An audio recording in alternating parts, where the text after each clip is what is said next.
Let me share with you a story. It's the summer of 2016 and we're moving into a new place. There's a mess everywhere. Like 6 people unloading the trucks, putting everything inside, cardboard, bubble wrap, tape everywhere. I walk into the house, I'm looking around and I go into what was going to be my room. It's a completely empty room at this point with just one thing inside, the only thing from my room the movers had unloaded so far, my computer chair.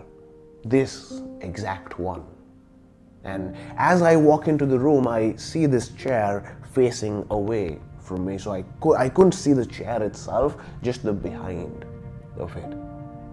And I walk in, I'm walking toward the chair as I'm looking around at the rest of the room, envisioning where everything's gonna go. I reach the chair, and while still looking around, while still facing away from it, I turn it around toward myself. And as I'm about to sit down,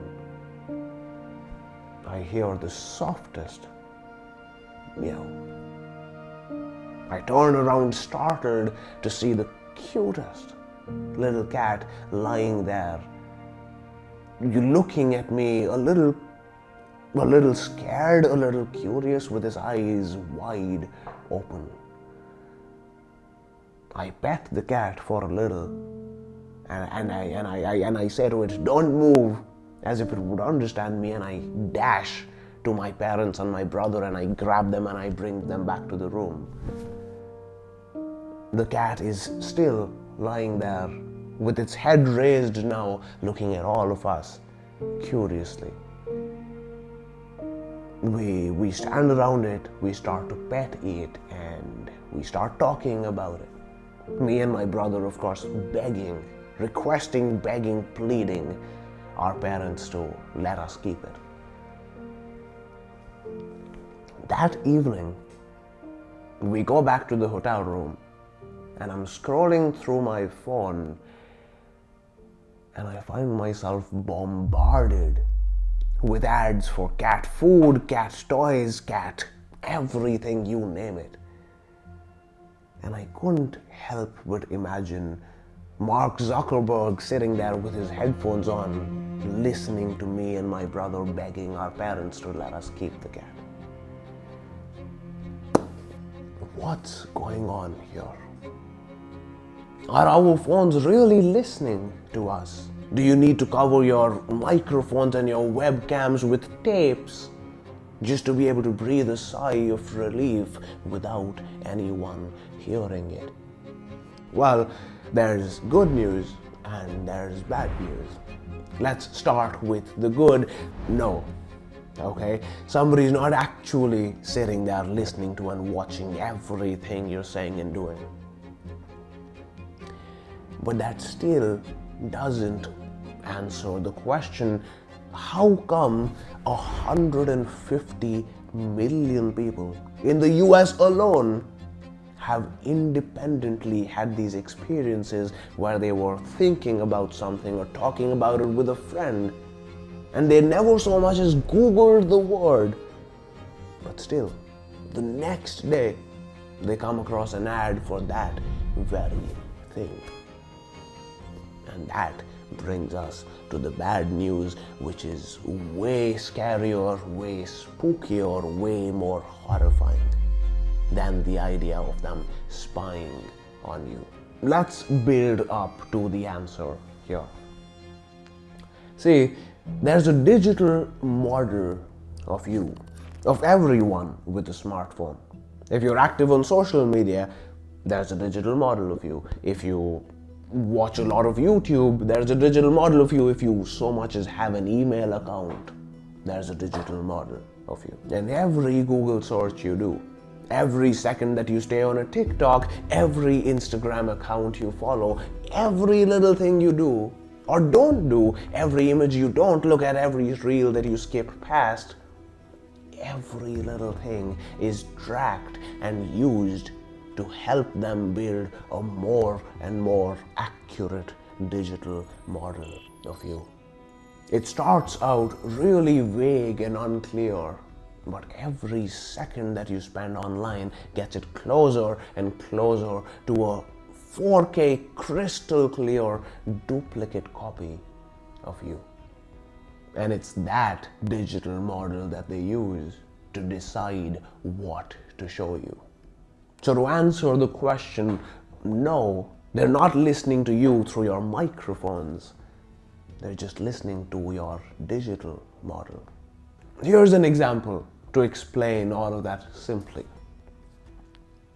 When you have a conversation with a friend, let's say about cats, and you see an ad for cat food the very next day, what's much more likely than your phone having heard that conversation is that this supercomputer that sits behind your phone tapped into your digital profile and connected just a few dots to come to the conclusion to show you this ad for cat food. Here's a quick example to explain all of this. Let's say the supercomputer recognizes that, number one, this friend of yours has a cat. Number two, you aren't opposed to the occasional pet videos yourself, because you tend to stay on any dog TikToks that you come across for an average of 5.7 seconds, which makes it clear that you aren't one of those dog obsessed people who as a result might hate cats, but also that you're much more likely to be into dogs than not, because the average person who's indifferent to pets stays on these TikToks for only an average of 3.5 seconds, let's say. So this friend of yours whom you were speaking with has a cat, and number two, you aren't opposed to the occasional pet videos either. From here, it isn't too difficult to determine that since you're an INTJ personality type, you're much more likely to be into cats, let alone the fact that 7 years ago you were in this relationship with this girl who had a cat and you guys stayed together for a good amount of time. That was like 5, not even 5, that was 4 data points that I connected to give you this example. Facebook has 52,000 data points on every single user. Imagine the permutations and combinations that arise from that. So again, they're not listening to you through your phone, they're just listening to your digital model.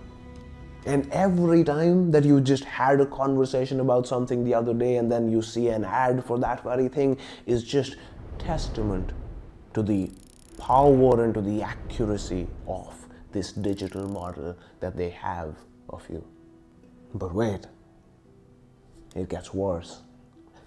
We know for a fact that these corporations, they're not just tracking your interests and your likes, they're influencing them. That is what they get paid the big bucks for. So when you're thinking about an IKEA table and you talk about it with a friend and then you see an ad for it, it's not that they heard your conversation, man. It's not even just that they were able to predict that IKEA tables are something that will be on your mind these days, but are you ready for this? That they implanted the thought of IKEA furniture in your mind, which is why you were thinking about it in the first place, and then you talk about it with a friend and you see an ad for it and you think they heard your conversations. They're not spies listening in on your conversations, man. They are the puppet masters dictating the contents of your conversations, the contents of your thoughts, the contents of your mind. That is where the problem lies. If they were just showing you things you were thinking about anyway, that's just a very smart or very advanced digital assistant for you. Nothing wrong with that. The problem is that in this scenario, your phone isn't the assistant anymore, it's the master. The only solution, the only way to not get manipulated by your phone is to simply spend as little time on it as possible. Completely cut out all social medias, the Facebooks, the Instagrams, the Snapchats, the everything. And minimize your phone and your laptop use as much as possible. You're not just a consumer, you're a human with free will. Don't let the algorithms write your story. Take back control.